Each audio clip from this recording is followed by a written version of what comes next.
জলনদীপ একটা ব্লগে যখন বলেছিল এই টিভি কিনতে হবে, টিভির ক্যাবিনেট কিনতে হবে, শোকেস কিনতে হবে, হ্যানো কিনতে হবে, ত্যানো কিনতে হবে, আমি তখনই কিন্তু বলেছিলাম যে ভার্চুয়ালি ও কি কি গিফট চাই তার লিস্টটা দিয়ে দিল। গিফট তো নয়, এবার বুঝতেই পারছো কোনো দর্শককে কুকুরে কামড়ায়নি যে সে তাকে খাট দেবে আর হ্যানো দেবে। এগুলো টাকা তোলা হয়, বুঝতেই পারছো, কারণ ওরই গ্রুপের লোক এসে ফাঁস করে দিচ্ছে, যাকে হয়তো শেয়ারটা কম দিয়েছে, বুঝতেই পারছো সে নিশ্চয়ই শেয়ারটা কম পেয়েছে, সে গ্রুপের মানুষ বলেই বলে দিচ্ছে যে এই টাকায় বরের চিকিৎসা হতো এবং লেট নাইট কল করে কার এগেনস্টে ভিডিও করা হবে সেটা বলা হতো, এই সমস্ত বলছে।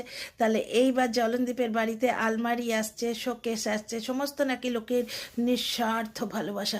এবার নিঃস্বার্থ ভালোবাসাটা কোথা থেকে আসছে গাধার লাইফে তোমরা দেখতে পেলে, উড়ে উড়ে আসছে, বিদেশ থেকে উড়ে উড়ে আসছে ওই হোয়াটসঅ্যাপের কালো টাকা সাদা করার জন্য গিফটের নাম দিয়ে ওই টাকায় জিনিসগুলো কিনবে নিজেরাই।